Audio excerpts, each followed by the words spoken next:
and biotechnology business management. He has successfully strategized and formulated products for several medical aesthetics, nutraceuticals, pharmaceuticals, and medical food companies globally. He's currently working as the Chief Scientific Officer at DNK Skincare Company, and his responsibilities include innovation and user education development. Thank you, Doctor. You have 15 minutes. I'll give you 5 minutes. That's it. Great. Thank you. I mean, You have 30 minutes. Sorry? Yours is planned for 30 minutes. So 30 minutes? Yeah. Okay. Sorry about the confusion because I didn't know I had to make a presentation. I don't have any slide, but I am the slide. So don't worry about it. So before I jump to this subject, that was my startup, Yoga Health, and I developed like something. How many of you know that in US, how many people in percentage of the population is potassium deficient? Recently, the guidelines have changed. If you look at the label on the food product, they say that you got to mention that how much potassium this particular food product has. It says 85% of the population is potassium deficient. 85. And potassium is an important, definitely element, mineral to it.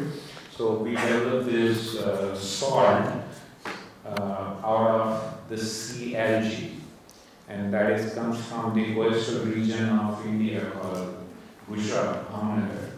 This was like a bioremediation project we did. So they were cleaning that, and I was getting the raw material free. I processed it, I put it in a bottle and sold it. So this was like a value addition we did.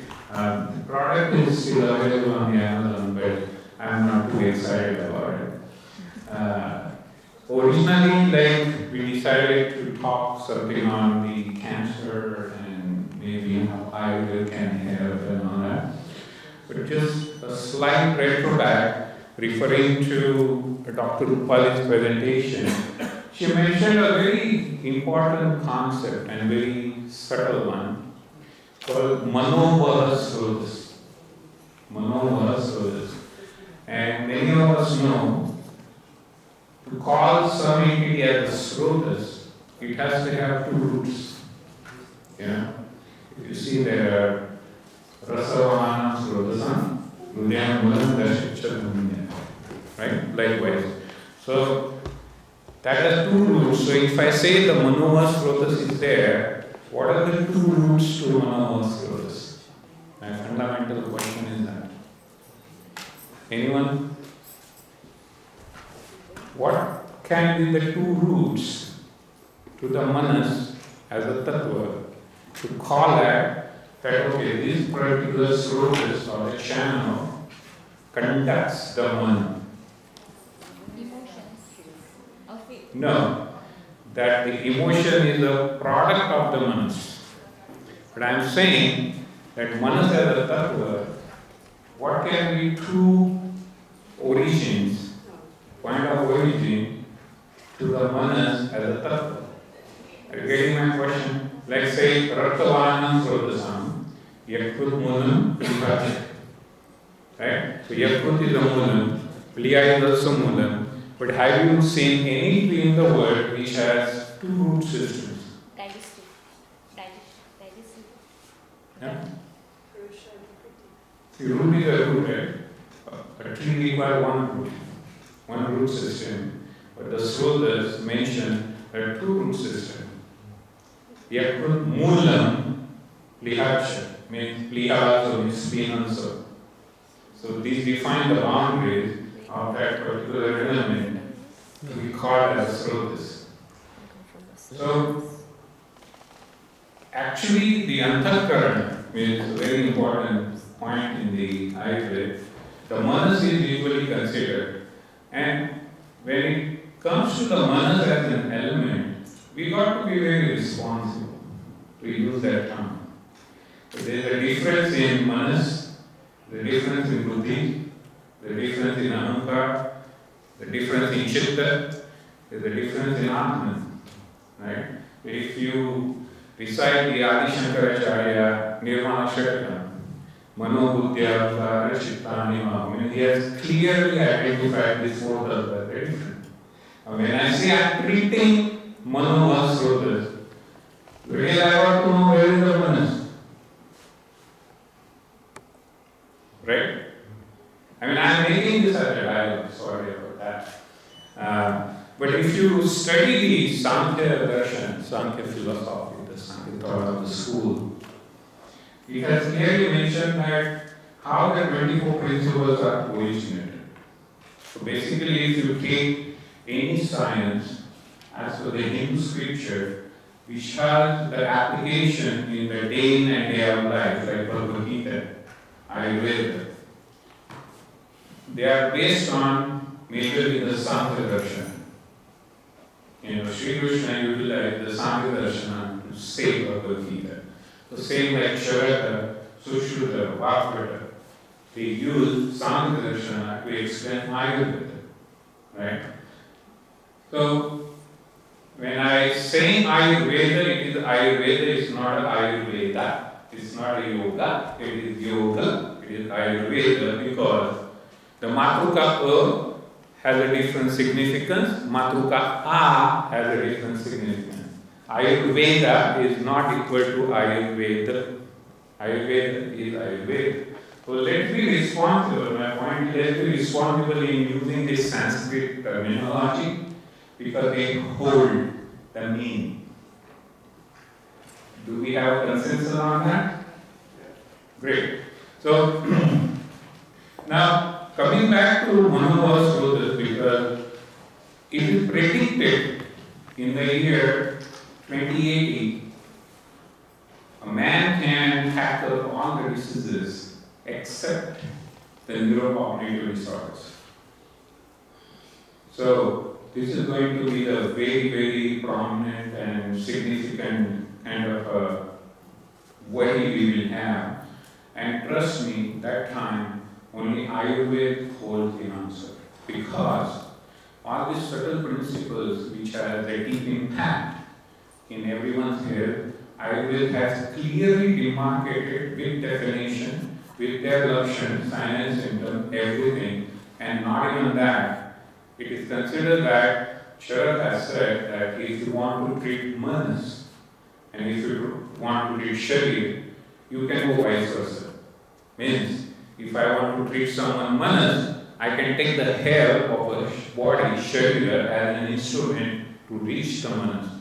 Man, this is like a $1 billion idea. How to capture the manas? If you tell me, oh, I want to capture manas, how can I do that? That's why the entire Ashtanga Yoga as a science they developed. Right? So if you see the 6 schools of thought, the philosophical schools of the Sanatana Dharma, Sankhya, Nyaya, Vaisheshika, Purva, and Ashtanga Yoga, they are coherently related. You cannot separate one from each other.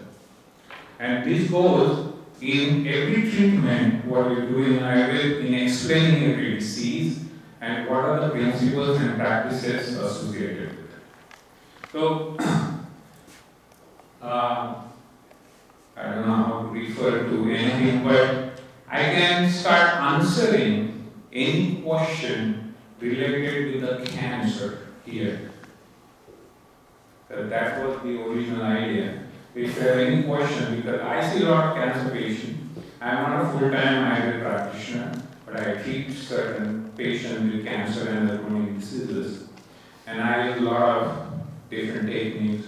I take help of the Jyotish, I take help of the yogic science and all that to go deeper into it.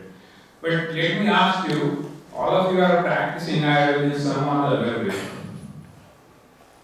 Are you doing 3 chikitsa at a time? What are these 3? Adi Bhautika, Adi Daivika, and Antarmika. How many of you are doing 3 in one go? Couple of times, yeah. Couple of them. Now, if I am treating avasa, depression. How can I implement the adhyatmic component to avasa and adidaivic component to avasa? How can I treat depression with the adhyatmic chikitsa? So should that clearly said, right? Unless we don't perform this three chikitsa in one go, it is not considered a complete Ayurvedic chikitsa. Sarvavajaya, right? Or mantramani amshari, right? How should we do it? Fantastic concept, yes, agreed. How do we apply? Any clue? I'm just instigating the thoughts here. And to make up your mind that, and sorry me being very blunt, we are so lack of understanding the fundamentals of Ayurveda. We have not done any research, even we are not attempting to do it, and we don't feel it important. I'm very blunt with this statement, sorry about it, but I can't hold that thought. I mean, when we say that, okay, it is given everything, and there are like Kalanu Padakve and Deshanu Padakve, Ayurveda Chikitsa differs. What I am practicing in Bharat cannot be true in US because in US the time and the space orientation is different. I am using Ashwagandha in Bharat, is it equal to that same Ashwagandha I am using in US? Is it same? Plants do have consciousness, right? That's why we have even the very specific Dravya Sangrana Vidi, that how to collect the plant, how to process the plant, how to keep it, how to administer it, everything. On that note, am I doing it? Alright. So my point is that the deeper we go and understand what is the line of demarcation of the physical element and the metaphysical element in Ayurveda, we really cannot go beyond the realm of the existing bottlenecks. We say everything is okay, so in perspective, let me take a case study of the cancer. How many of you know the CRISPR system, Cas9 gene editing? You know about it? The Cas9 protein they use for the gene editing, and they are trying to devise now in cancer vaccine and all this stuff. But as Ayurveda science is very famous to the personalization, right? So my point is that are we really doing a personalized treatment in terms of the cancer? So there are more than 4,000 papers on the curcumin, which related to cancer, cell lines and all that. But me taking curcumin, she takes curcumin, is the same thing? No, right? My prakriti is different, her is different. Prakriti means I am not just talking about a Ayurveda, but the subtle one.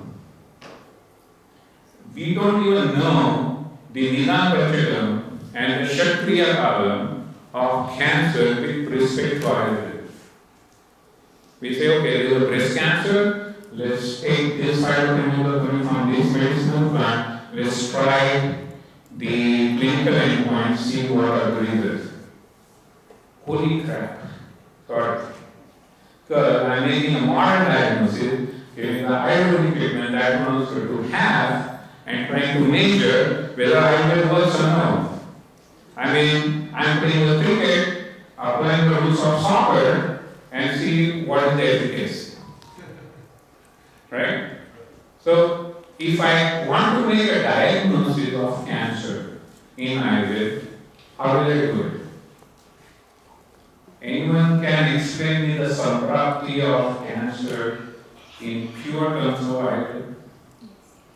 In Chaitra Sutra Sthana, if you go, he has clearly mentioned about the, I don't remember main chapter, but I know the Sutra Sthana initially, a few in Sutra Sthana for sure, he mentioned about that. So when we eat a food, and most of the food when become like connected with the armor, basically armor.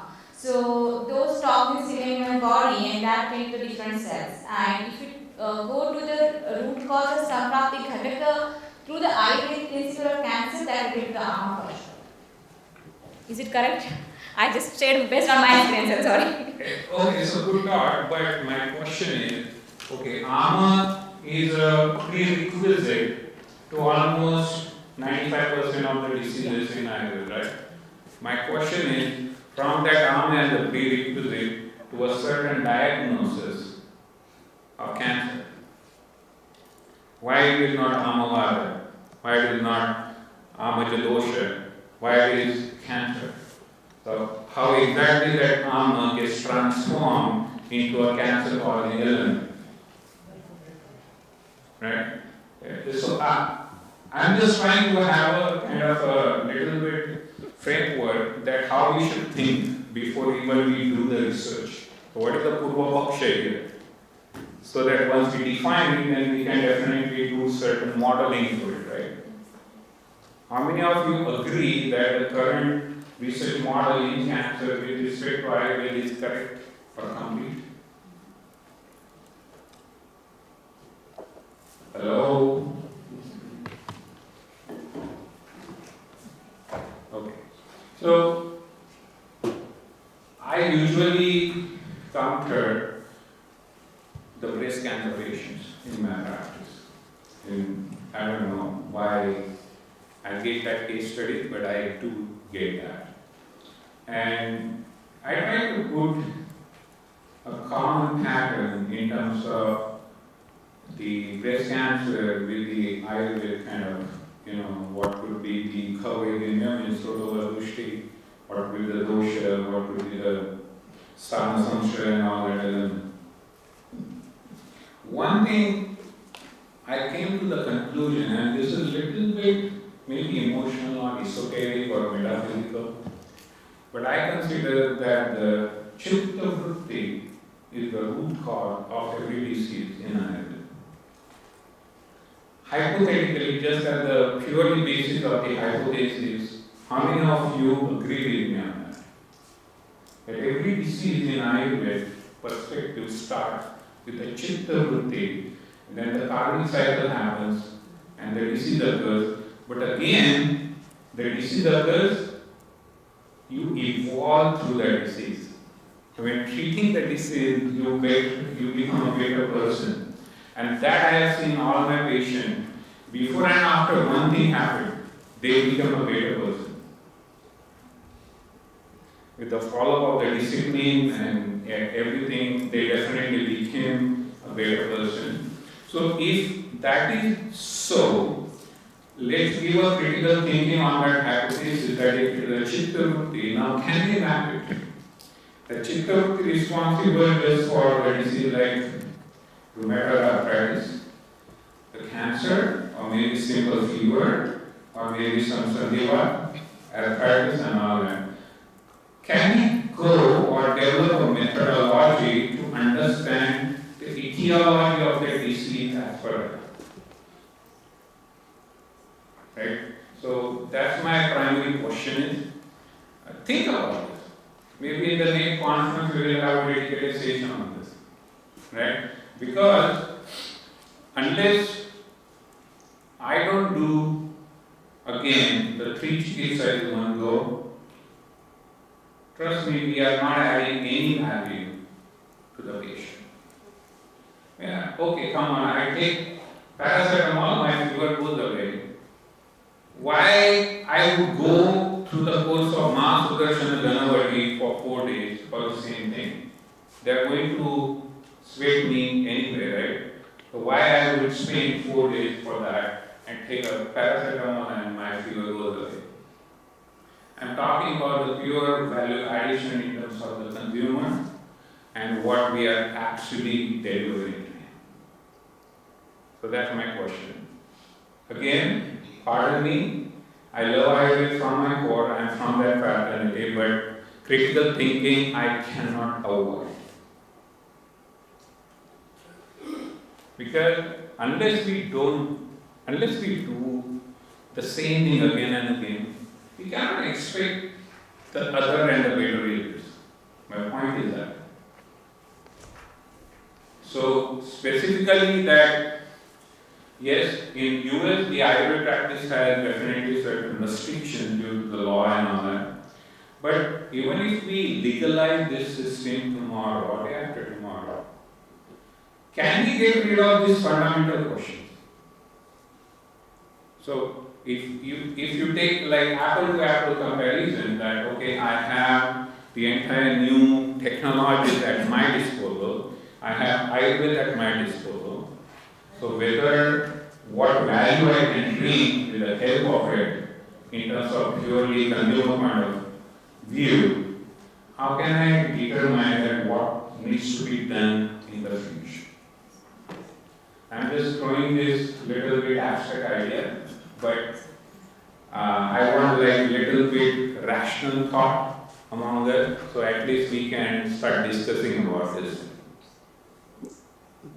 Any questions so far?